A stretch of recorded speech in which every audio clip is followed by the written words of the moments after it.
Шинжлэх ухаан танин мэдхүүн од мөндөр суугийн Atlas нэвтрүүлэг эхэлж байна. Хөтлөгч нийтлэгч Батсаяа болон мөнхцөл миний бие шинэ дугаараа хүрэхээр бэлэн болсон байна.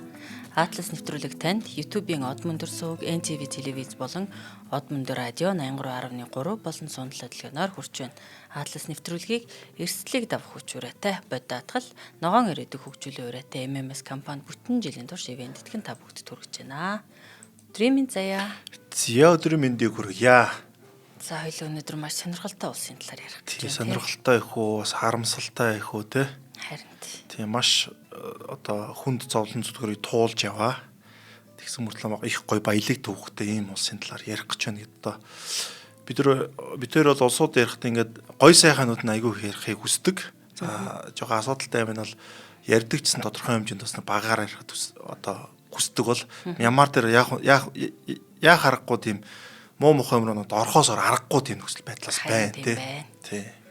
За тэгэхээр ярих ёстой дээрсэн тий. Мьянмар буюу албан ёсны нэр нь Мьянмарын холбооны бүгд найрамд улс гэдэг Зүүн Өмнөд Азийн сонирхолтой улсын талаар энэ дугаараа хүргэе. За Зүүн Өмнөд Азид орших маш эртний соёл иргэншилтэй олон үндэстний одоо бүрэлдэхүүн улс юм байгаа. За тэгээд манайхан Бирм гэдэг нэрээр аягүй сайн мэднэ тий. Бирм гэж. Ягаад гэвэл 1989 он хүртэл Бирм гэдэг нэрээр явж байгаад тэр Мьянмар болгож нэрээ солисон байдаг аа. За нийслэл Naypyidaw гэн шинэ нийслэл тий. Нийслэлийн түүх нь ямар учиртай вэ гэхээр уг нь бол нийслэл нь Рангун гэж хот байсан. Одоо Янгон. Тий. Рангун гэж жагаад Янгон болгосон тий.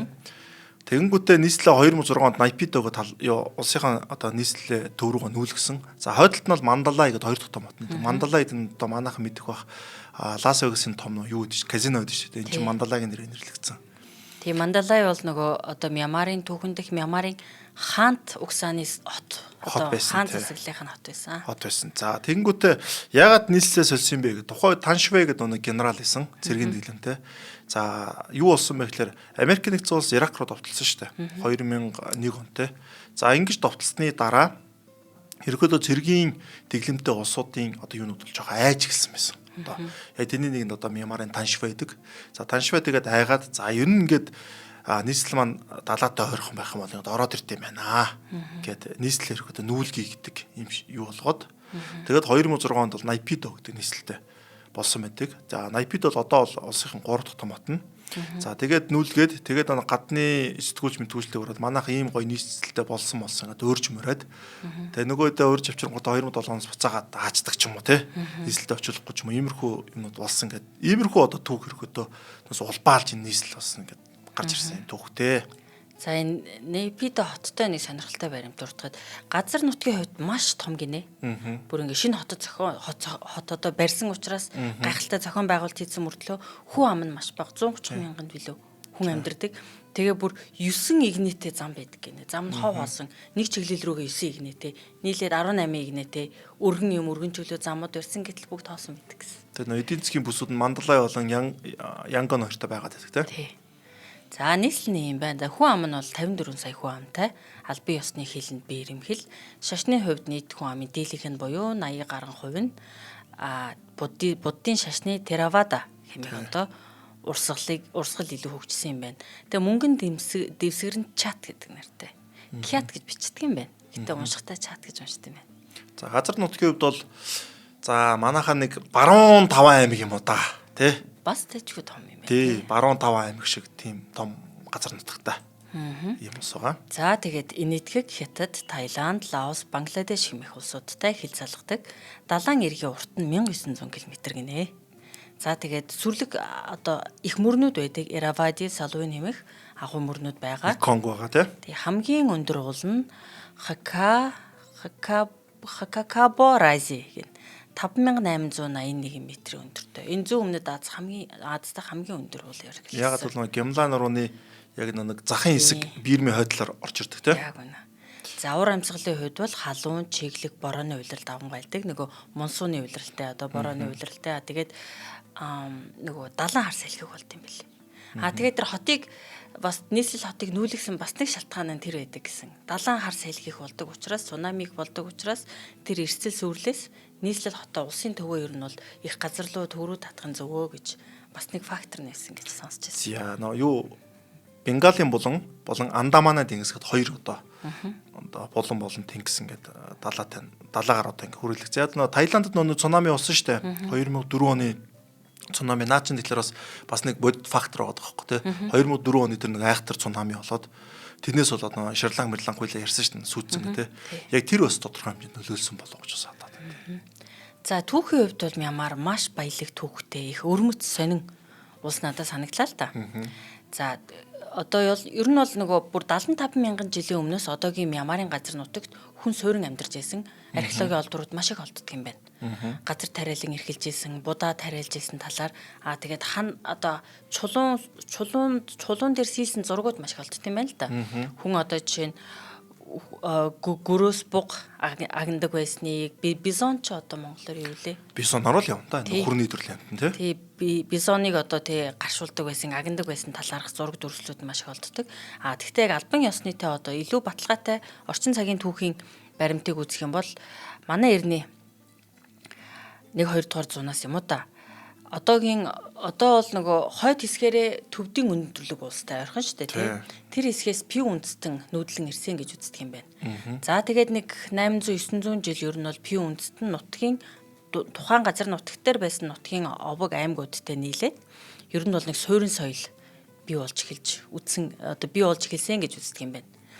За тэгээ бэжэт манай эртний 9 дугаар зуунаас 10 дугаар зууны хооронд Паганы хаант улс гэж байгуулагдаж байгаа. За Паганы хаант улсыг хэн байгуулсан бэ гэхээр Баган хүмүүс гэж байгаа. Одоогийн Бирмүүдийн өвөг дээдс юм байна. Тэр бас л ер нь бол төвд Бирмийн хилтэй гарал угсаатай одоо хямлаа өндөр улс руу нэлээд дээшээ одоо байдаг байсан ард түмэн бөгөөд одоогийн Хиттийн Юнанаар дамжаад урагшаага одоогийн бидний ярьж байгаатай Мьянмар улс руу Бирм руу орж ирсэн суурьшаад тэгээд ер нь бол нэг Бирмийн анхны нэгдмэл хамт улс тухайн үед бий болсон гэж үздэг юм байна. За тэгээд Алтан үе гэж нэрлэдэг.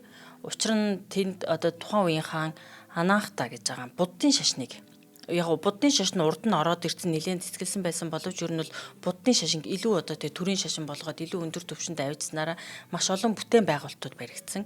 Тэгээд энэ дунд нь бидний сайн мэдих Баган гэдэг гайхалтай үзэсгэлэнтэй хот байгаа.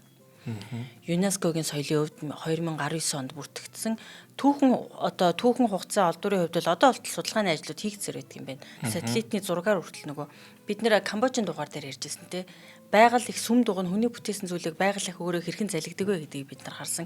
Мод ширэнгэнд ингээд те бүрхэгдээд ургацсан байгаа. Идэгдэг түүнтэй адилхан ер нь бол түүхэн хугацаанд Баганд ер нь бол 1000-аас дээш суургууд байсан гэж үздэг юм байна. Одоо бид нар очиод харж болох хадгалагдан одоо өвлөгдөж ирсэн 2200 сүм тэгээд сувраг пагода буюу те суврагууд байгаа гэж үздэг юм байна.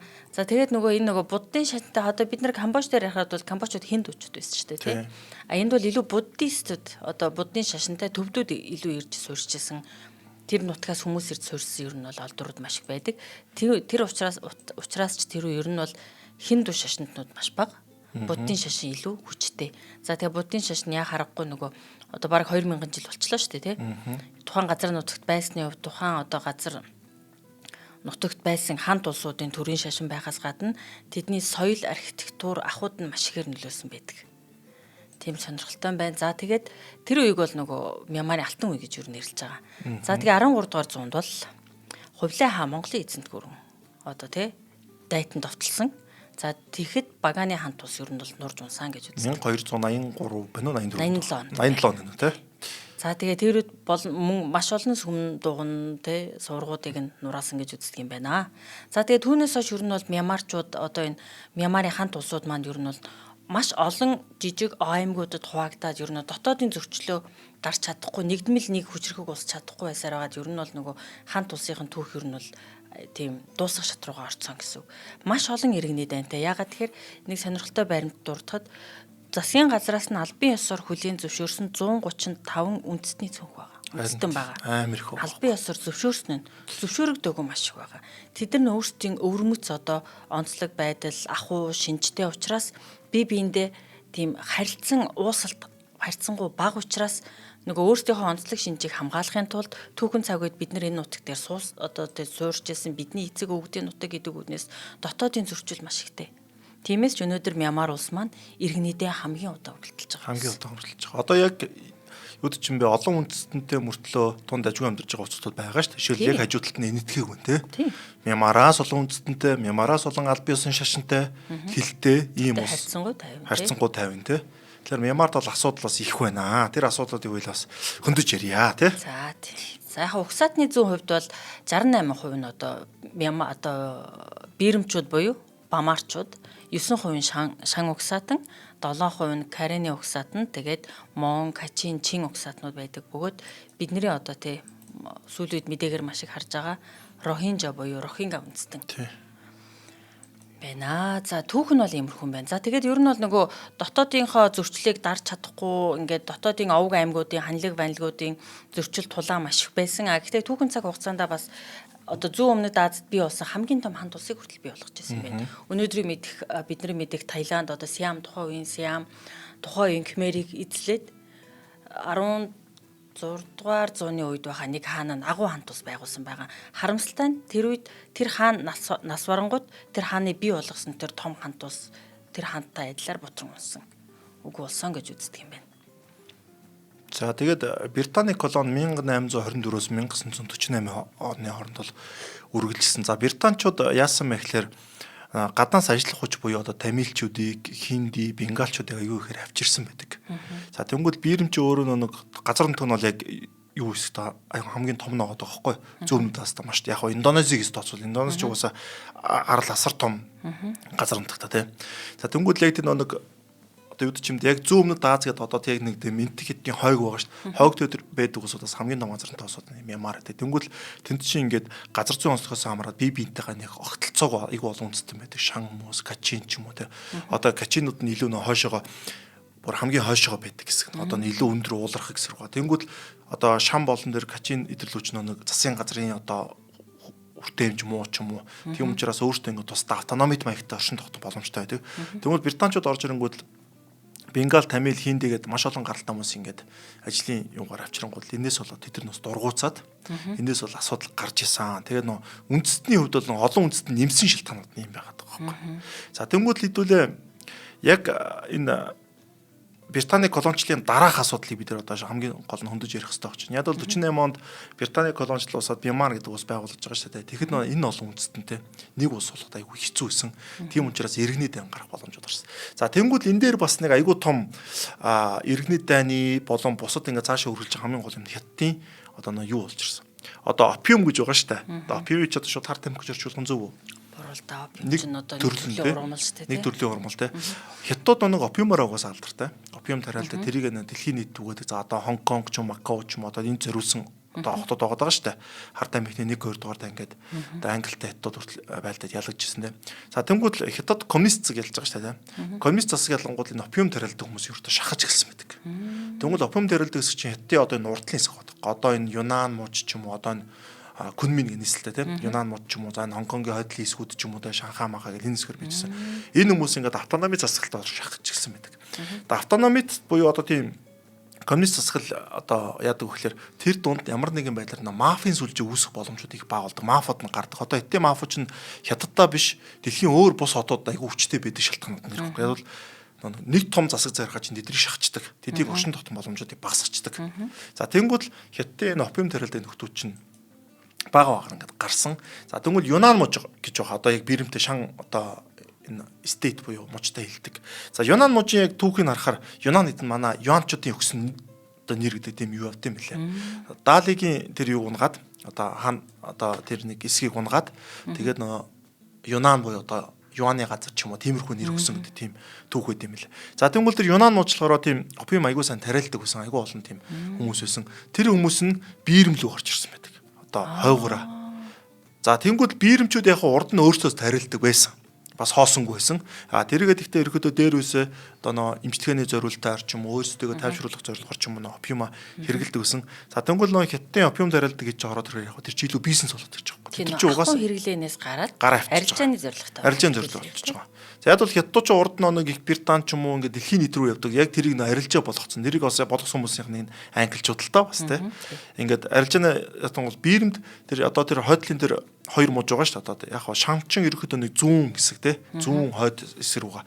За тэнгуэл тэр качин болон шан хэсэг рүү болохоор нэг засаг зархааны хүртээмж илүү бага байдаг. Тэд нар илүү автономид оршдог учраас тэнд одоо опиум тариалах боломжууд айгүй гарч ирсэн мэлээ. За тэгээд опиум тариалчин бүр ингээд явж өгöd. За тэнгуү дэлхийн 2 дугаар дайны үед болон тэрний дараагаас тийм опиум тариалтаараа Мьянмарч нэлгээд бүр саяхан баг сүүлд Афганистан гүцсэн шүү дээ. Бүр одоо нийт опиум тариалсан одоо нийт юугаараа Афганистан бүр сүүлд дуусч. Тэгэхээр эн чинь бүх цагийн хамгийн их опиумыг ер нь тариалжсан одоо газар байгаа. Одоо бол хоёрт орж байгаа. Одоо хоёрт орж байгаа. Нэгт Афганистан. Афганистан орсон. Афганистан гүйцэд төрүүлсэн байгаа байхгүй юу? Тийм байна. Тий. Тэгэхээр эн чинь бол бүр ингээд түүхээс байгаа байхгүй. За тэгвэл энд чинь Кунса гэдэг нөхөр гарч ирнэ. Тэр нь яадаг ба нөхлөөр одоо энэ шан үндэстний дундаас одоо опиумын одоо мафийн одоо толгойлогч юм уу да одоо орчин үеийн гэх юм бол тий. Яг тэндээ бол нэг маф гэсэн илүү ерөөдөө засгийн газартайгаа байлддаг тийм цэргийн одоо нөхдүүд байгаа байхгүй. За тэгвэл Кунсагийн түүхийг авч үзэхээр Кунса Эскобараас их опиум зарсан гэж үздэг юм байна. Тэгээ яг одоо юу гэдэг чинь засгийн газартайгаа тэр 10 хэдэн жил 20 хэдэн жил байлдах хэмжээний тэр опиумыг дараалаад оргил үе дээр 20 мянган зэрэгтэй хүртэл байжсэн. Тэгэхээр энэ шан үндэстэн гэдэг чинь өөрөө за тэнгуүл ингээд ягаад энд ингээд опиум тариалаад идэм юм ингээд бас нэг асуулт гарч иж байгаа шүү дээ. За яг ингээд хятадас хүмүүс орж ир ингээд тариалд юм байна ингээд автономид юу эсэгтэй засгийн газрын хүртээмж тэр ингээд одоо хянж минахтай аюу бага байд юм. Тэнгүүл энэ угаасаа тэр хойдлын Мьянмарын хойдлын тэр качин болон шан одоо үндэсний тэр байдаг хэсгүүч өөрөө өндөр уулгарах газар байдаг. За тариа будаа ч юм уу тэр урахад өргөдөө бус газар авах юм бол илүү сул талтай. Одоо тэр Иравади идэр ч юм бол өргөдөө бас нөө илүү Мандалаяар ороод гол хэсгэд нурсчихж байгаа байхгүй юу? Тийм намдор газар тариалал ирэх боломжтой. Тэнгүүл нөгөө эдгүүд нь аюу өндөр байдаг. За тэнгүүл өндөр газар ч нөө газар тариалан байхгүй учраас нэлээ ядуу урч тарна. За тийм хүмүүст ямар сонголт гарч ирэх вөхлөөр опиум ч өөрөө одоо маш бага усаар хурдан ургадаг. Бараг одоо ингээд бараг услахгүйсэн заримдаа ургачдаг тийм айгуу тийм зэрлэн ургамал шиг байгаа байхгүй. Бас тэр өндөр уулын тэр уур амьсгал нь айгуу таатай байгаа. Яг хөө тэр чинь намдор газар сайн ургана. Тэгвэл тэнд чинь нэг олон хүмүүс амьдарч байгаа. Тэр чинь бас зөвшөөрөхгүй ч юм уу. Хүмүүс нь амьдрах өөр боломжууд байгаа байхгүй. Тэгвэл тэр өндөр уулгарах газрын тариаланчтай яг опиум тарих нь хамаагүй илүү тэр хүмүүсийн амжирганд нь хэрэгтэй байгаа байхгүй. Нөгөө талаар өгөөчтэй. Одоо эрдэнэ шиш тарих ч юм уу, булаа тариалгаас илүү те. Тэнгүүд л одоо хүсэн үсээгөө бас тэрлөө орж байгаа. Тариаланчд. Яг бол тэр чинь өөрөөсөө амьдрах хамгийн одоо амархан арга нь болж байна. За ингээд ийм олон нөхцөл байдлаас шалтгаалаад тэр шан үндэстэн бол ерөөдөө энэ дэлхийн опиумын хамгийн гол. Тэгээд дээрэс нь тэдний опиум хамгийн гол цэвэр айгуу сайнаар алдартай юм байна л да. Тэнгүүд нэг golden triangle гэж ярьдаг шин алтан гурвалжин гэж ярьдаг юу чинь одоо яг эндээс гарч иж байгаа байхгүй. Ягаад алтан гурвалжин гэж гарч ирэх гэхээр хятадаас тэр нөхдүүд орж ирсэн нөхдүүдийн өөртөө уугуул тарьдаг гэсэн үсэн. Тэнгүүд тэнд чинь ингээд опиум тарьдаг газар тариалангийн бүс нь айгуу гоё өргөжөөд за тэгээд тэндээс ингээ бизнес болгол хамгийн сайныг дардаг болоод за тэнгууд энийг алтан гурвалж үүсэх хамгийн гол юм буюу алдарт Меконг мөрөн байгаа. Меконг мөрөн бол дэлхийн хамгийн том хамгийн одоо лаг мөрнүүдийн нэг. Гэхдээ энэ мөрөн бол опиум тээвэрлэх хамгийн одоо тийм төгс юу гэж байгаа байхгүй Меконг. Яг бол Мьянмарын одоо тэр Шангаас гараад Лаосоор орно. Лаос ерөөдөө өөрөө нэг коммунист одоо социалист одоо улс учраас маоистууд маоист улс байдаг учраас авилал ихтэй. Авилгал маш ихтэй. Тийм учраас тэрүүгээр чинь засгийн газрын авилгалж чадах юм бол албан шалтгааны авилгалж чадах юм бол тэрүүгээр одоо нэг Меконг мөрнөр дамжуулаад опиум явж болно. За тэнгуүтээ тэрүүгээрээ Таиландын хойд хэсэг байхгүй. Ерөөсөө алтан гурвалжин хэсэг чи ерөөсөө л энэ. Мьянмарын зүүн хэсэг Лаос болон Таиландын хойд хэсэг байхгүй. За тэгээд Чангмай гэдэг одоо Таиландын хамгийн хойдлын том хот байгаа тий. За тэр хэсэг бол ерөөдөө дэлхийд гарсан Таиландаас. За одоо нэг Америк руу дайны үед цэргүүд дээр одоо их явуулдаг юм уу. Дензел Вашингтоны нэг кино байдсан шүү дээ. American Gangster гэдэг кино. Тэрэн дээрээс тодорхой хэмжээнд гардаг. Нөхөр өөрөө Таиланд дээр л ингээл явж маавал те. Тэгэхээр ингэж бол дэлхийн нийт гараа тэгээд ерөөдөө ингээд гарсан. Тийм учраас Мьянмар улс бол одоо опиумд бол ийм төвхтэй. За тэнгуэл одоо мет гэдэг бас нэг өөр нэг хиймэл одоо юу байгаа шүү дээ. Тэгээ одоо хиймэл тийм одоо бас мансууруулах бас дэлхийд түгээд дэлхийд одоо номер 1 гэдэг ч юм уу. Яг тэрүүгээр ингээд хөгжцсөн. Бүр одоо тэр нь бүр ингээд мэрэгчсэн юм уу. За тэгээ бүр ингээд түүхүүдийг ингээд явсараад алгасан бол 2021 он цэргийн өвсгөл алсан дараа опиумын тариалтаа ингээд нэлээд хумайд багасгасан боловч цэргийн одоо дэглэм гарсан дараа ахаад тэрийг томорсон гэж үздэг юм байна. За опиум дээр ихэд нэг иймэрхүү өөр нэмэх юм байна жаа.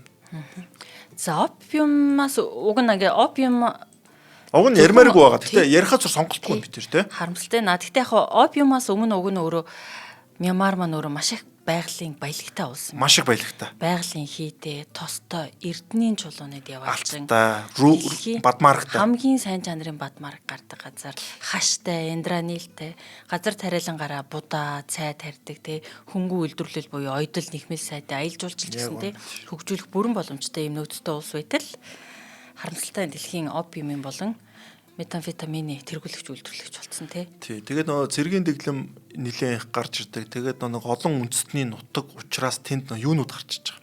Мөргөлдөөнүүд их гарч ирнэ. Засгийн газар тэрийг хянах боломж. Тэгвэл засгийн газар сулрангууд л нөгөө шангууд чинь яадаг вөхлөр маш опиумаараа их мөнгөтэй болчихдог. Засгийн газрынхаас хэрэг байлдах чадвартай болчихдог. Зэвсэг худалдаж авах мөнгөтэй. Зэвсэг худалдаж авах чадвартай гэдэг ч юм. За тэгвэл тэнд рүү хятадууд зэвсэг нийлүүлж одоо ашиг идэг ч юм уу. Одоо ингээд бүр айгүй хэцүү байдал нөхцөлд орсон тийм газар байна да. За хоёлаа төр завсарлаад өнөөдрийн ивент итгэжээ дурдъя. За Атлас нэвтрүүлгийг маань бүтэн жилийн турш эрсдлийг давах чураатай бод даатгал ивент итгэн та бүгд түргэж байгаа. За бод даатгал нь Монголын ууган даатгалын компаниудын нэг бөгөөд даатгалын зах зээл дээр 30 жил доктортой үйл ажиллагаагаа явуулж байгаа компани юм байна. За бод даатгалтай бол манайхан хамтран ажиллахтай тун таатай байгаа. Тэгээ удахгүй манайхан шинжилгээ тэмдэглэхээр бөөнөрөө гадаад явна. Гэхдээ мэдээж бод даатгалаар аялын даатгалаа хийлгэнэ. За гадаад аялын даатгал бол гадаад аялж байгаа хүн болгонд ажиллаар явж байгаа, амар цугаалж явж байгаа хүн болгонд зайлшгүй хийлгэх шаардлагатай одоо үйлчлэгээ бол яа харахгүй даатгал та билетээ худалдаж авдаг те чамдаамаа бэлтгэхтэй адилхан даатгалыг бол заавал хийлгэх хэрэгтэй. За тэгэхээр гадаад улс оронд аялж авахд маш олон зүйл тохиолдож болно. Төлөвлөөгүй төлөвлөсөн гинтийн те эрүүл мэндийн асуудал гарч болно, ачаа бараа гээгдэж болно, онгоц хоцорч болно, цаг багаарын уур амьсгалаас болоод те таны нислэг хойшлогдчих гэсэн тохиолдлууд гарч болно. Энэ бүгдээс таныг хамгаалах, энэ бүгдээс танд учирч болох санхүүгийн эрсдлийг бууруулах, багасгах одоо боломж бол яа харахгүй даатгалын бүтээгдэхүүнд байдгийг.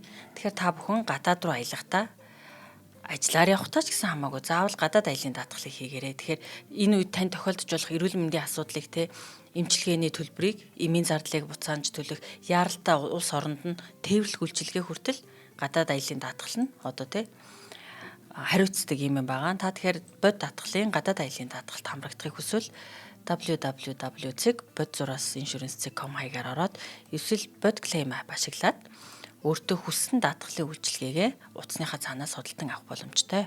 Та бүхэн дэлгэрэнгүй мэдээллийг 75 48 48 дугаарын утсаас дэлгэрэнгүй мэдээлэл авах боломжтой юм байна. За, ивент итгэжтэй баярлалаа. За, ивент итгэжтэй баярлалаа. За, одоо хоёлаа Мьянмарын өөр нэг асуудал болох нөө дотоодын үндэстний орнуудын буюу Рохингя нарын талаар заавал хөндөж ярих хэрэгтэй. Яагаад гэх юм бол энэ бол одоо нэгдсэн үндэсний байгууллагууд дэлхийн маш олон байгууллагуудын хүртэл одоо асуудал болсон. Энээс олж нэлээд олон юм босгож ирж заавал энийг ярих хэрэгтэй. Тэгэхээр эхний түүх нь бас манай зулаа илүүлэх үү те. За тэгээд нөгөө Мьянмарын албан ёсны улс нь Мьянмарын холбооны бүгд найрамд тулс гэсэн тийм. Яагаад ийм байгаа вэ гэхээр дотроо эн чинь маш олон стейт буюу улс байгаа юм байна. Одоо Америкийн нэгдсэн улс гэдэг шиг нөгөө үндэснийхээ одоо үндэстэн буюу яг угсаатнаас хамаарат энэ одоо олон тийм мужуудтай гэтэл тэр муж дотор нь албан ёсоор хүлээн зөвшөөрөөгүй нэг муж байгаа нь Rakhine State юм байгаа. Хуучнаар бол Arakan. Тий, Arakan тий. За Arakan яагаад одоо бид нар ингээд би бол анх ойлгохдоо Рохинжанууд Бангладешээс ирсэн одоо тий цагаачд рефужи чинь дөрвөсөж юм байна гэж бодсон байхгүй. Гэтэл ингээд түүхийг уншаад эргүүлээд харсан чинь энэ бүр 15 дугаар зуунаас эхэлтэй юм байна. За тухайн үед одоогийн Rakhine State буюу Arakan одоо хамт улс байж л дээ. За тэр нь яасан бэ гэхээр арабууд, монголууд тэгээд монголууд ирж их 8 арилжаа хийдэг. Исламын шашинтай хүн хамтаа исламын шашин нөгөө арабуудын худалдаа арилжаагаар ирсэн. За дээрэс нь Бангладеш ч өөрөө бас исламын шашинтай улс хажууд байдаг тийм. Харин тий. За тийм улс байж гин. За тэгээд нөгөө тийм тусдаа одоо киндом хамт улс байх нь шүү дээ. Исламын шашинтай худалдаа арилжаа хийдэг хамт улс байж байгаад ер нь бол өөрсдөө одоо Англи эндхийг орхиод тий. Английн колони эндхийг нуурахад Бангладешийг East Pakistan гэж нэрлэдэг байсан тий.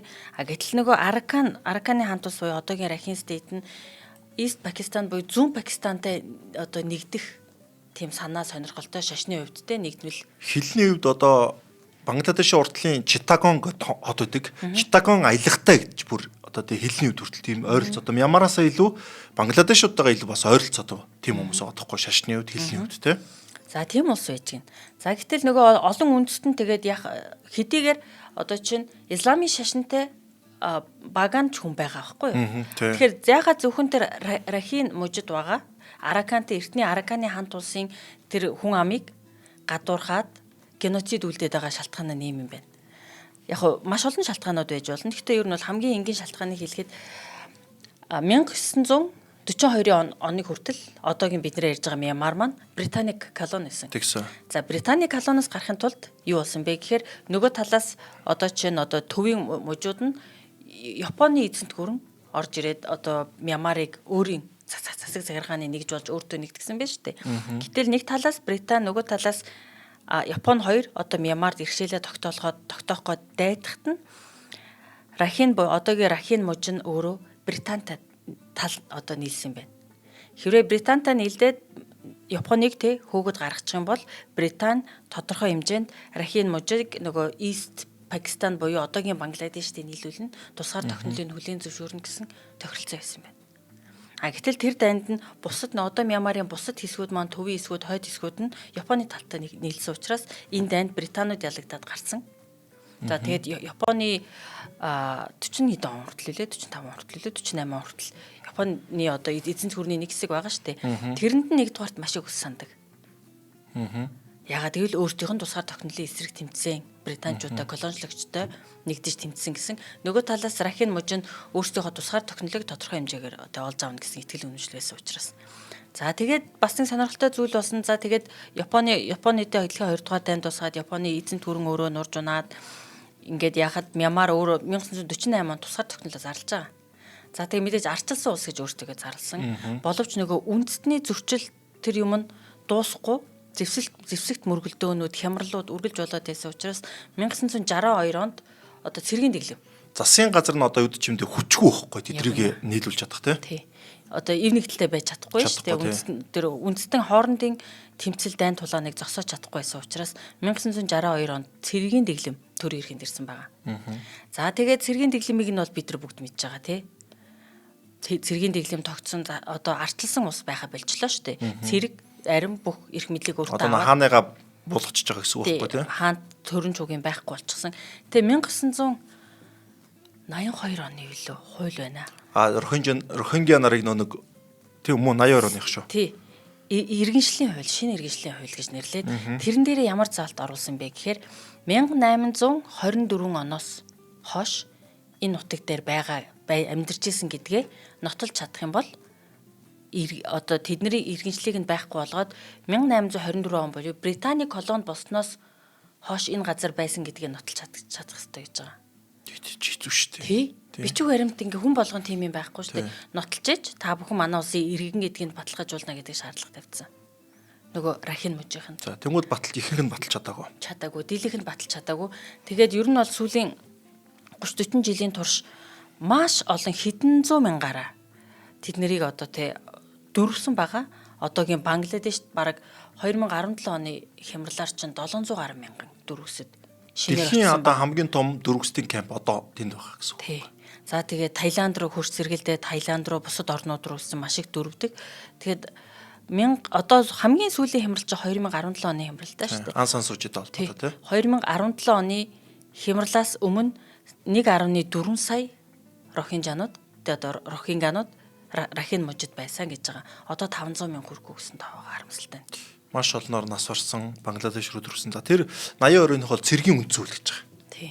Цэргийн үндсүүл гэж байгаа. За тэр цэргийн үндсүүлээр рохинж нарт нөгөө ерөөхдөө ингэ баталж чадахгүй иргэншлөхөөс татгалж байгаа. За тэнгууд тэд нар яах вэ гэхээр хаанхан жиргэмш болчихж байгаа. Бичиг баримт байхгүй. Сургууль сурч чадахгүй. Одоо эрүүл мэндийн үйлчлэгээ ер нь нийгмийн халамж ямар нэг үйлчлэг авч чадахгүй болно. За тэнгууд тэр хүмүүсийн хувьд яах вэ гэхээр одоо дайсагналцгаас өөр сонголтгүй болж байгаа байхгүй энэ бол. Одоо цэргийн дэглэмээс хэрэг. За тэгвэл рохинжа нар чинь бас тодорхой хэмжээнд нөгөө террорист үйл ажиллагаанууд зохион байгуулна, янз янзын асуудлууд гаргаж ирнэ. За тэгээд тэрнээс болоод ерөөхдөө рохинжа наруудын хувьд бол хамгийн их хавчигдсан үндэстэн гэж үздэг. За тэгээд тэрнээс болж рохинжа нар өөрсдөө бас одоо рохингя гэдэг юм тий. Рохингя гэдэг. Өөрсдөө бас нэг энгийн сүмүүд рүү ч юм уу буддын сүмүүд рүү халданд овчил террорист алдлагууд үлдээд за тэгээд ерөөдөө 2017 онд Дан Сан Су Чи яг тэр нэг үйл явдлын дараа ерөөдөө одоо геноцид хийсэн гэж байна. Гэтэ яг цэргийнхэн хийсэн гэдэг боловч яг нөхцөл байдлыг мэдэхгүй. Дан Сан Су Чи яг Нобелийн инктивны шагнал аваад Монгол төрх ирсэн шүү дээ, тий. Тэгээд удалгүй тэр Нобелийн шагналаар буцаагаад энэс болж алдчихж байгаа байхгүй тий. Тэгэхээр энэ одоо нөхцөл байдал бол юу ч юм дэ бид нар ингээд тэрний зөв энэний буруу гэхээс илүү зүгээр ингээд угаасаа л тийм юу түүхтэй байгаа байхгүй тий. Одон талаас нь харахгүй бол одоо бүр сүлдээ тэр түүх ч өөрөө ямар ч утгагүй болцсон. Цэргийнхний зөв ч юм уу, юуны зөв ч юм уу, хэний зөв биш тий. Харин тий. Тий. Рохингя нараа өөрсдөө ч асуудал тарьдаг. Би тэгээд Америкээс ирж хад 2 охин одоо таарч ирсэн. Тэр хоёр яасан бэ гэхээр Стамбулаар дамжиж байгаа шүү дээ. Стамбулаас тэр хоёр Бангладешын Даккаар нисэж байгаа юм. Тэгээ би Америкт байсан болохоор нөгөө орчмын тодорхой хэмжээ жоохон ярьчин. Гэхдээ айгу муул ярьд юм л дээ. Баахан юм гал хэл амын суулгах гал ярьж байгаа шүү дээ. Асууж байгаа яаж байгаа яг суудсан дээ. Нэг нь бол ерөөсөө ярьж чадахгүй. Нэг нь бол айгу бас ингээд хөргө яриад байгаа байхгүй. Тэгсэн чинь бид нар ингээд Америкийн иргэн болцсон учраас юу хийж байгаа. Бангладеш руу манай гэрийн зарим дөрвцэн байгаа тэдэртэйгээ очиж уулзсан. Чадвал тэдрээс ингээд буцаад аваа явна гэдэг тийм үү. Тэгээд яг царай мараа юу бол ерөөдөө арай өөр төрлийн хүмүүс илүү тийм Бангладеш талтай хүмүүс бол байсан. Рохингя нар бол тэгж бол таарч яасан. Тэгээд одоо бол дэлхий дээр хамгийн том одоо нэг дөрвөсний хуаран бол Бангладеш тах. Бангладеш өөртөө хүн амыг яагж байгаа газар шүү дээ. Гэтэл энэ Рохингя нарын дөрвөс нөр чинь. Тэгэхээр одоо түүхийн үед бол бид нар бол хангалттай ойлгуулж чадсан болов уу гэж бас бодоод байна те. За тэгэхэд яг тухайн нутагттай урд нь бид нар амьдарч байсан бараг 1000 гаруй жилийн өмнөөс амьдарч байсан гэж байгаа арга хүмүүжид. Гэтэл нөгөө Британий колонд байх үед тэр нөгөө нэг л те Британий эзэнт гүрний одоо харьяа нутаг болсон учраас хоорондоо чөлөөтэй явдаг байж л дээ. Одоо чинь одоогийн Мьянмараас Индийг рүү очдог, Бангладеш рүү очдог, тэр хавьяас гэсэн хүмүүс ирдэг байсан. За тэгээ Британий колон болоход нөгөө газар тариалан цайны цай будаан талбаануудад хямдхан хөлбөмбөлөх хүч авчрахын тулд яг харахгүй одоогийн Бангладешийн газар нутгаас маш их хүн авчирсан. Тэрийг нь одоогийн нөгөө Мьянмарын засгийн газар та нар бол манад ажиллахаар ирсэн. Тийм болохоос нөгөө Британий колониг яриад байгаа байхгүй юу? Ажиллахаар ирсэн хүмүүс учраас та нар манай улсын иргэд бишээ та нар Бангладеш руугаа буцах ёстой гэсэн шаардлага тавиад идэг. Гэтэл нөгөө Rakhine State-ийн Рохингянууд нь бол бид нар энэ нутагт 1000 жил амьдарсан тий. Бидний өвгдөө эцсийн нутаг бидний дөрвөлж байсан Аракан гэд манай хаан тус байсан нутгаа учраас бидний нутаг гэж үздэг.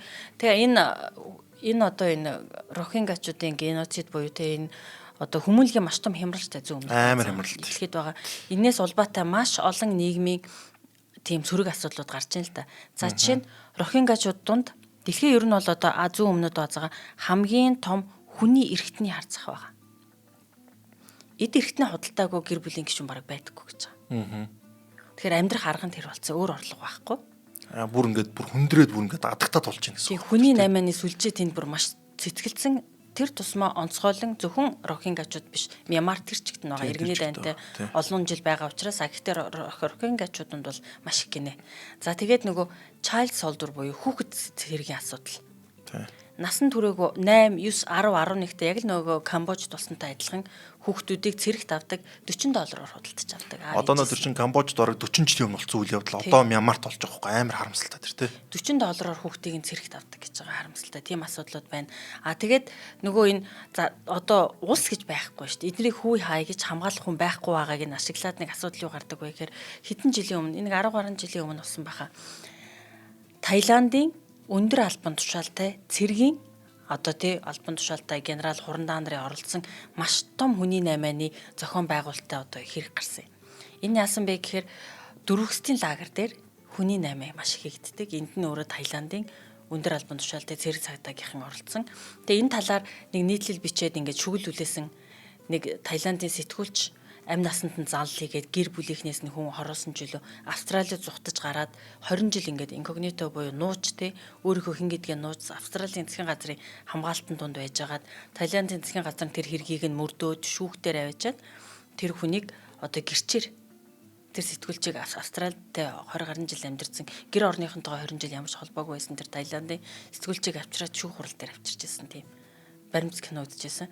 Тэгэхээр хүний 8-ны асуудал маш их. Одоо энэ орчин цагийн боолчлол бас. Одоо нөө модерн slavery гэж байгаа шүү дээ. Орчин цагийн боолчлолын асуудал бол одоо Мьянмар дээр хамгийн өндөр түвшинд одоо яригдж байгаа. Тэгээ боолчлууд ч одоо ингээд яг цэрэгч болоо одоо хүүхдүүд янз янзын асуудал байгаа шүү дээ. Хүүхдүүдийн нэг секс болчлаа их хүүхдүүд байсан. Нэмэгтэй хүмүүсийн хүүхдүүдийн жоох хүүхдүүдийн секс болчлал их байна. Тэгээ Мьянмар нэг болж бүтэхгүй бүх юм цэцэглэх боломжтой учраас эргэн тойрны Таиланд ч юм уу Хятад эдэр одоо тэнд мафийн сүлжээгээ байгуулаад аюул амархан байдаг. Одоо шийдвэл скам гэж байгаа шүү дээ. Одоо интернетээр скам заллин гэж байгаа шүү дээ. Энэ заллингийн бизнесийн одоо хамгийн том сүлжээнд бас Мьянмарт байдаг. Хэрэг одоо Мьянмарын зүүсгэр. Бид нар No More Bets гэдэг нэг хятад нэг киноос шүү дээ. Өөртөө нэг бараг шүгэл үлээсэн шахуу кино те. Тэн дээр бол ерөөдөө Камбож өмнөцөг Мьянмар хоёр ерөөдөө гарч байгаа байхгүй. Яг л одоо IT-ийн мэрэгчлээ хүмүүсийг өндөр цалинтай гадаад ажилд оруулна гэдэг ч юм уу одоо Таиландын Бангкок ч юм уу аваачаад тэнгүүдээ тэндээсээ шууд ингээ нууцаар Мьянмар руу ч юм ингээд Камбож өмнөсг рүү гаргаад тэндээ нэг одоо юу ч юм бэ маш олон IT-ийн хүмүүсийг ажилуулдаг. Гэхдээ тэдэд нь буу тулгаад тэгээд янз янзын заллин лөөр бүхнүүдийг хэлэгдэг. Тэрүүгээр алдартай. За тэгээд энэ хэрэгүүд нь өөрсдөө илрээд Мьянмарын засгийн газар Таиландын оролцоотойгоо Хятадын засгийн газрын оролцоотойгоор илрээд зарим тийм том мужууд ингээд юу болсон байдаг байхгүй ингээд буулгасан байдаг. Очингууд маш олон хүмүүс ингээд хүчээр ажиллаж ирсэн. Интернет. Тэгээ гэрийнхэн нар болохоор юу яадаг гэсэн өө бизнес сайхан ажиллаж байгаа гэдэг зургийг явуулдаг юм уу. Тэгээ тэр нь сүлдээ мэддэж гисэн байдаг. За тэгээ бүр тэр юуны Мьянмарын нэг зүүн хэсгийн нэг хот байдаг. Тэнд ингээд айгүй олон байшин айгүй баригдсан гэсэн чинь нөгөө том вилла, том амралтын газруудад бууз зэвсэгтэйгээ нөгөө хэд чинь байлгаал хоолундын нөгөөл тэгэл дэлхий дээр нөгөө том бэт ч юм уу янз янзын тийм дөөрүүдийг өрөөсө тэнд хөтүүд хийж байдаг. Нөгөөд нь гэрээсээ явж чадахгүй. Тэгээ энэ дээр болохоор Хятадын маф маш ихээр оролцсон. Хятадын маф маш ихээр оролцсон. Тийм учраас нэг Таиланд руу болон Камбож руу Хятадууд аялахаа болсон шалтгаан нэр өгөхгүй. Сүүлийн хэдэн жил өнгөд Таиландын ерөнхий сайд мэд маш олон хүмүүс манай усад ирээч гэж гуйдуулж Хятад оцгоо. Яг гэх юм бол Хятадуудыг нутаг нэгтнүүд нь өөрсдөө Хятадын мафууд нь өөрсдөө маш олноор тийм скам болоо янз янзын асуудлууд оролдог. Тийм учраас одоо маш олноор Вьетнам руу аялдаг болсон. Вьетнамын ч нэг аялжуулж хөгжиж байгаа басны шалтгаанууд нь дээр байгаа байхгүй. Тийм учраас Таиланд руу Хятад очих болсон тэр шалтгаан. Тэнгүүл тэнд болохоор Мьянмар болон Камбож өмнөсгт холбоотой. За Камбож яг ингээд засгийн газар ингээд асуудлаа ингээд шийдэж тодорхой хэмжээнд ингээд шийдэж явж байгаа. Мьянмар дээр энэ шийдэд айгүй хүнд байгаа байхгүй. Засгийн газар нь хүч суул гэдэг юм. Тэгэхээр нэг ийм олон маш олон зүйлүүд тэнд ингээд цэцгэлж байгаа. Маш харамсалтай. Одоо л дэлхий дээр байгаа энэ одоо бүх улсуудаас хамгийн харамсалтай, хамгийн аимшигтай зүйл болж байгаа усол ерөөдөө Мьянмар гэхэд бол одоо буруудахгүй. Муухай зүйл ярьж байгаа дуушлаар үзчихтэй. Гэхдээ яарахгүй бид нар бас ярих ёстой учраас би бол зөндөө өөрөө бас нийтлүүд бичиж ингээд явж исэн. За тэгээд бид нар нөгөө Мьянмар гэхэр мэддэг одоо хамгийн сайн мэдэх хүн бол мэдээж Ан Сан Сүү Чи шүү дээ. За тэр бол Ан Сан гэдэг нөгөө одоогийн Мьянмарын эцэг гэж нэлтдэг. Тухайн үед бол нөгөө Британий армийн тэгээд цэцэргийн жанжин байсан хүний охин баггүй. Гэтэл энэ хүн гэрийн хорионд маш олон жил байгаад 1991 онд Нобелийн инх тайвны шагналыг авсан хүнтэй. За тэгээд мэдээж 2010 онд билүү? 10 онд билүү? 15 онд.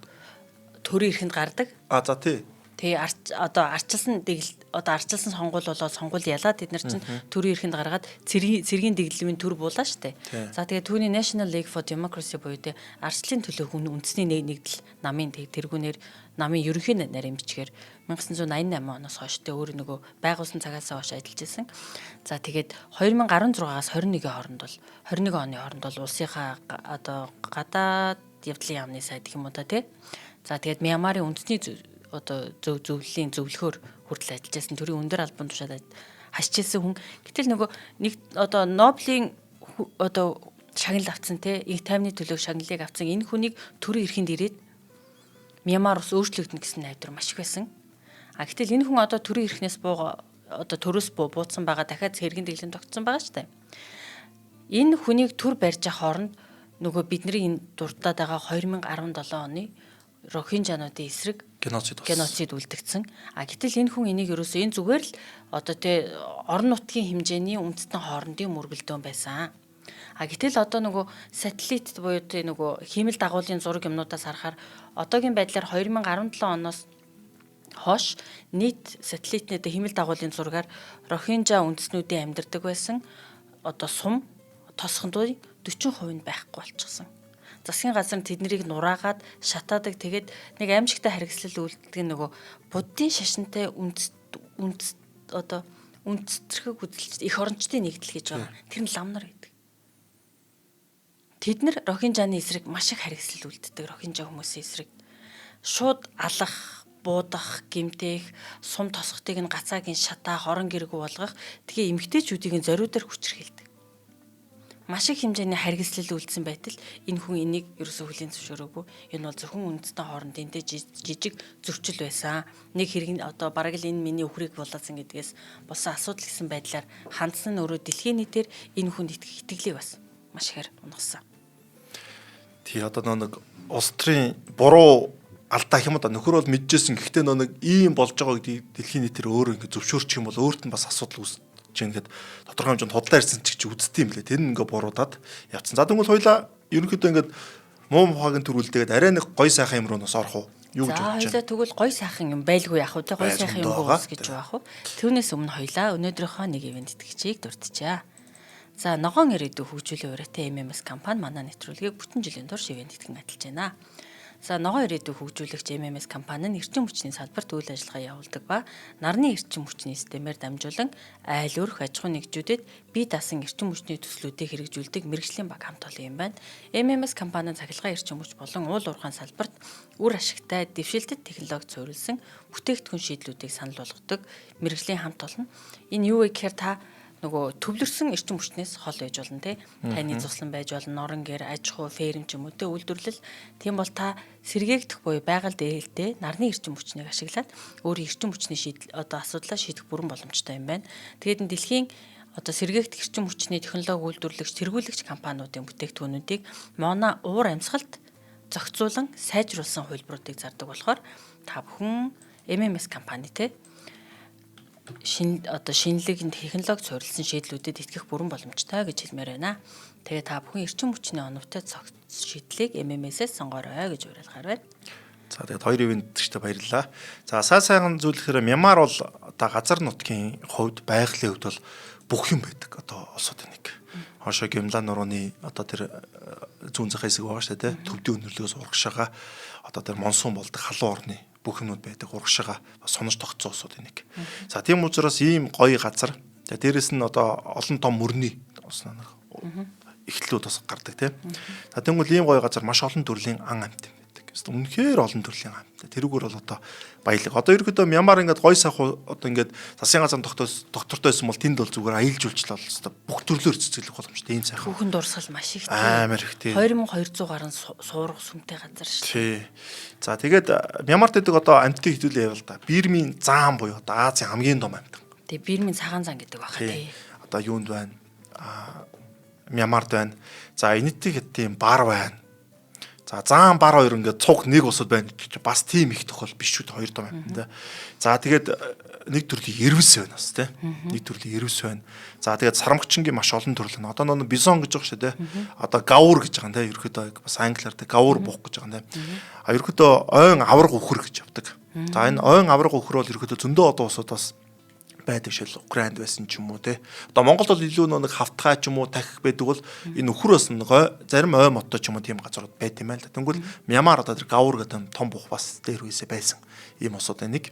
За бизон бол одоо ойд Америкт гэдэг бол юун дээр Украин болон тэр хэсгэр чинь бас нэг том төрлийн өхөр гэж байгаа нэг устж үгүй болсон шүү дээ. Ийм том өхөр хамгийн том зэрлэг бухнууд нэг байдаг. За тэгээд одоо сам бэр буюу одоо сан бэрж юу гэдэг наран баавга гэх юм уу одоо монголоор юу гэж орчуулдаг юм болоо бас тэгэл бах та. Би бол сан бэр гэдэг юм үү те. Мөн бэрийг бол мэдээд байна. Төвдийн өндөр ууланд байдаг. Цэгэр баавга хэлээд байгаа шүү дээ те. Энд цээжин дээр юм цагаан юм хайрган сарны тий сан бэр гэдэг одоо нэг тийм одоо малайн баавганы төрлийн баавганы төрөл байна.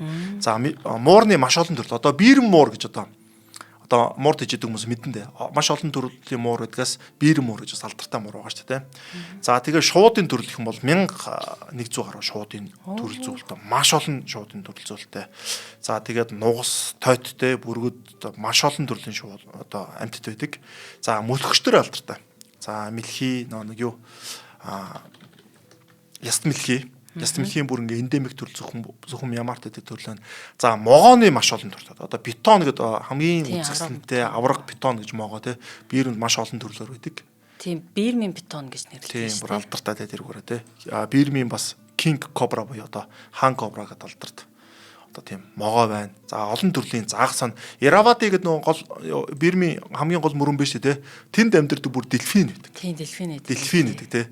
Голд амьдардаг одоо Амазон мөрөн ингээд дэлхийд далаа цуцгаад Амазонд далаа цуцж байгаа хэсэг чинь 150 км орчим гэдэг цэнгэг өстэй олчж байгаа шүү дээ. Маш том хэсэг. Аварга том мөрөн те. 80 км орчим мөргөнтэй ингээд далаад ингээд цуцгаж байгаа шүү дээ. Гэхдээ энэ Иравати гэдэг мөрөнд амьдардаг дельфин гэдэг чинь бас бүр голд нуур нь юулээ? Голд амьдардаг дельфин багхгүй. Энэ бол маш онцгой төрлөгч явдаг. За тэгээд энэ одоо Ираватигийн дельфин болохоор ерөөсөө Меконг болон Иравати энэ сав газартайдаг Мьянмар, Камбож, Лаос л байдаг. Энэ цөөхөн юм үлдсэн одоо амтны нэг. За шавьчны төрлөл ярих юм байхгүй. Одоо шавьч бол маш олон төрлийн шавьчнууд байдаг. За амтны амьлаг бол үнэхээр юм баялаг ийм ус байгаа. Тэгээ бар зан, эрвэс том хөхтөн амьтад бух одоо бүх төрлийн ингээд олон амьтад зэрэг амьдардаг. За тэгээд эндемик төрлийн амьтад бас нэлээд амьдардаг ийм сайхан ус байгаа. Тийм байна. Биологийн олон янз байдлын хувьд бол маш баялаг юм байна. Түүхийн дурсгал маш ихтэй ус. Харамсалтай нь өнөөдрийн улс төрийн нөхцөл байдлаас болоод олон мянган хүн бүр хэдэн саяараа ингэж дөрвөстийн лагерт байгаад дайнд ажинтай байгаад үнэхээр харамсалтай байна. За тэгээ Мьянмар улсын хувьд бол нэг цайг ерөөхдөө бас иддэг гэж ярьдаг Мьянмарчууд хувьд бол. Үдийн цайгаар 100 шиж иддэг юм бэлээ. Тий, цайг иддэг гэж ярьдаг. Ягаад тэгэхээр цай ч угаасаа нэг хятадын нэг төв хэсгээс гаралтай шүү дээ. Тэнгүүл бас энэ Юнан муж болон Бирмийн хойд хэсэг ч бас энэ цайны тариалт болон цай анх үүссэн улсуудын одоо газруудын нэг гэж явдаг. Дээр үесээ ачилдэрчин одоо маш өрмөс олон төрлийн ургамал ургадаг гэсэн үг байна. Олон төрлийн байгалаас болоо тий. Тэм учраас ерөөдөө цай үүссэн гэхээр ерөөдөө Хятадаас гадна Мьянмарын одоо Бирмийн хойд хэсэг гэж бас явдаг. Тэгэхээр цай бол энэ улсын хувьд бол маш том одоо тийм бас түүхэн одоо баялаг гэх юм уу да юм байна. Цай иддэг гэхээр айгу сонсогдож байгаа тий. Харин цайны цайны навчаар хийсэн 100 байдаг гэж би сонссон. Тэгээд нөгөө эдгээр бас би нэг баримт кино үзчихсэн чинь ингээд хүмүүс нүүрэндээ ингээд шогоод түрхэд байсан байхгүй юу? Ингээд эмгтээчүүд нь ирчүүд нь гарандаа хүртэл тэр нь тэгсэн чинь модны холцыг нь ухаад нүүрэндээ тэгш түрхдэг тэрийгээ танака гэж нэрлэлтэй гинэ. Нарнаас хамгаалах тэгээ арсыгоо үзэсгэлэнтэй болгодог гэж итгэдэг учраас тэгэд ингээд яг одоо бирэм хүмүүсгээд хайх юм бол нүүрэндээ ингээд шохоод түрхсэн бол тэр нь танака гэж түрхсэн. Танакагаа төрсэн байгаа юм. За тэрнээс тэр чинь болохоор нэг маш олон Холливуудын кинонууд бас юу өгж байгаа шүү дээ. Дээр үеийн одоо сэдлүүд өгдөг. Одоо King Kong, дээр нэг янз бүрийн хүмүүс гардаг. Тиймэрхүү бас сэдлүүд бол ирэхэд эндээс гардаг. Бас нэг энэ юу байгаа шүү дээ. Хүзүүний чимэг зүүдэг тий. Хүмүүс байгаа шүү дээ. Тэд нэг хүзүүнийхэн чимгийг ингээд авчих юм бол хүчтэй яд ямар ч болчонгүй болцсон дээ хүзүүн тий. Болчонгүй болцсон болохоор дийлхий байлаа тий хүчтэй. Тий нөө Таиландд бас тэр хүмүүс овгийнхан байдгийн байлаа. Бас Мьянмарт байдгийн байлаа. Тэгээд хүзүүн хэдий ч энэ урт байна. Төдий ч энэгаа үзэсгэлэнтэй гэж үздэг. Тэгээ хүзүүгээ ингээ багаас нь ингээд зүйлтүүдтэй нэмж зүгээл урт болгоод идэв. Тэгэхээр Танакагийн түүх чинь бол одоо 2000 жилийн түүхтэй гэж байгаа шүү дээ. 2000 жилийн өмнөөс тэр хүмүүс чинь модноос бодог гаргаа тэрийг ингээд ашиглаж байгаа юм. Ямар мундаг хүмүүс байсан бид нь харагдаж байгаа байхгүй тий. Маш олон төрлийн одоо өнгө бодог гаргадаг. Тэрийг ингээд нүүр бодолтой бүр ингээд урлаг болгоод хөгжүүлсэн. Бүр Мьянмарын special makeup style гэж бид юм л. За маш сонирхолтой дугаар байлаа. Ярих юм дуусахгүй байна. Гэтэл нэвтрүүлгийн цаг нь дуусчдаг. Гэтэ тэгээд би одоогийн Мьянмарчууд те инх тайван амар амгалан болоод аз жаргалтай сайхан амьдраасаа гэж хүсэж байна. За би өмнөх дугаар дээр хэлжсэн Мьянмарын мисс нүртэл дэлхийн миссийн талбарт орж өөлөө хэлжсэн. Манай усад туслаач гэдэг. Тэгэхээр тэр бүр аргай хязгаар байхгүй тэр те. Бүр аргай хязгаар. Дэлхийн анхаарлыг татах гэж оролдож байна. Тий. Тэгэхээр энэ улс бол одоо дэлхийн хамгийн удаан иргэний дан болж байгаа. Тэр чинь хүмүүсийн боловсрол нийгмийн асуудал ерөөдөө бүр ингээд баг 50-60 жилийн турш хаягдсан тий. Хаягдсан. Тэгээд иргэний дайнтай байна гэдэг чинь өөрөө гэмт хэрэгэл, ахуул, авилга, хүний наймаа, хүний эрхтний наймаа, хүчрх цэцэглэх тийм хотспот буюу халуун цэг болчихлоо шүү дээ. Тий. Тэгтээ тэн одоо ингээд Камбожийн асуудал бол ингээд гараад байгаа шүү дээ. Яг л чи ардсан ус учраас ингэж болохгүй гэдэг гаргаа тэрийг засаад байгаа бол Мьянмар дээр бол яг үнэндээ гаргаагүй ямар бол асуудал байгааг бид нар мэддэггүй. Дэлхийд хаалттай шүү дээ. Харьцангуй хаалттай. Одоо бол нөгөө төрийн дахиад нөгөө цэргийн дэглэм тогтцсон байгаа. Тэгээ цэргийн дэглэмээ эсэргүүцээ зайлал хүмүүс зогсон тэгэл хэцүүтэй тэгээд Мьянмар тал. За ингээд ээлжид нэг дугаараа Атлас нэвтрүүлэг маань хөрлөө.